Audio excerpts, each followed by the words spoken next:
आप अपने आप को किस तरह से चेंज कर सकते हैं। चेंज के बारे में हम सब बात करते हैं, लेकिन रियलिटी बेसिस पे कैसे चेंज करना है, आज इस पे बात करेंगे।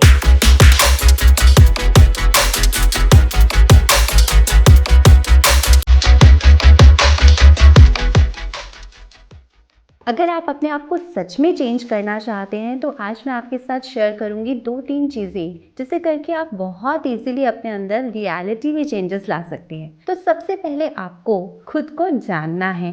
नो योर सेल्फ, अपने आप को जानिए। आपकी स्ट्रेंथ क्या है और आपकी वीकनेसेस क्या हैं। जब आप बिल्कुल अच्छे से ये जान जाएंगे कि आपकी क्या क्या स्ट्रेंथ है, आपकी क्या क्या वीकनेस है, तभी तो आप उस पर काम कर सकते हैं ना। तो इसलिए ज़रूरी है कि अपने आप को जानिए। एक ऐसी जगह पर बैठ जाइए जहाँ पर ओपननेस हो, कहीं रूफ टॉप पे जाके, कहीं पर भी ऐसी पीसफुल प्लेस पर जाके बैठिए और वहाँ पर लिखिए कि आपके अंदर क्या क्या चीज़ें अच्छी हैं और क्या क्या चीज़ें ऐसी हैं जिस पर आपको वर्क करना है, क्योंकि आपको अपना ही बेस्ट वर्जन बनना है। ये एक एक्टिविटी करना ज़रूरी है। इसी से तो आपको पता चलेगा कि किस पर आपको काम करना है। सेकेंडली, जब आपने ये जान लिया कि आपको किन चीज़ों पर अपनी काम करना है, तो अब आपको करनी है अपने साथ एक कमिटमेंट। एक ऐसी कमिटमेंट जो आपको हमेशा पूरी करनी है। हाँ, हम बहुत बड़ी कमिटमेंट ना करें तो अच्छा है। छोटे छोटे स्मॉल स्मॉल स्टेप्स के साथ हम इसे स्टार्ट करें, तभी हम उसे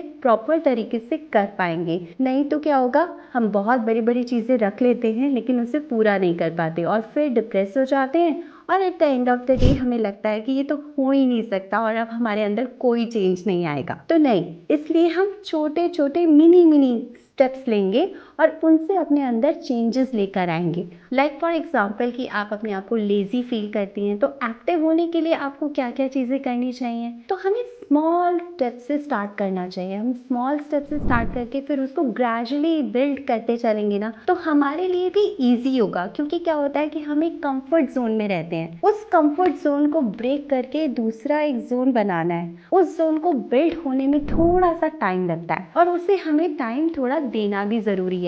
तो इसलिए हमें विल पावर पे वर्क करना है, अपनी टेम्पटेशंस पे वर्क करना है। तो धीरे धीरे अगर हम वर्क करेंगे, बट कमिटमेंट के साथ, कमिटमेंट पूरी होनी ज़रूरी है। जब हम इस तरह की कमिटमेंट के साथ अपने साथ चलते हैं ना, तो हम एक अलग ही पर्सनालिटी को बिल्ड करते हैं, क्योंकि हम अपने साथ बहुत ट्रू हो जाते हैं। और जब हम ट्रू हो जाते हैं तो हम अपने अंदर एक इंटरनल पावर को फील करेंगे कि हमने अपनी कमिटमेंट्स को पूरा किया है। अगर मैं कह रही हूँ कि मैंने सुबह योगा करना है सुबह उठ के और मैं कर रही हूँ, तो एक अपने अंदर एक अलग ही एनर्जी, एक अलग ही कॉन्फिडेंस फील होगा आपको। और ग्रेजुअली आप इसको धीरे धीरे धीरे धीरे जब करते चले जाएंगे ना, तो एक टाइम आएगा जब वो चीज़ आपकी कंफर्ट जोन बन जाएगी। आपने नोटिस भी किया होगा कि अगर आप एक वीक या 15 डेज या 20 डेज रेगुलरली एक चीज़ को करते हैं जब कंसिस्टेंसी से, तो आफ्टर 20 डेज जब आप उसे छोड़ते हैं तो ऐसी फीलिंग आएगी कि कुछ मिस हो रहा है। तो इस तरह से आपको अपना दूसरा कंफर्ट जोन बिल्ड करना है। और जब वो कंफर्ट जोन बिल्ड हो जाएगा ना, तो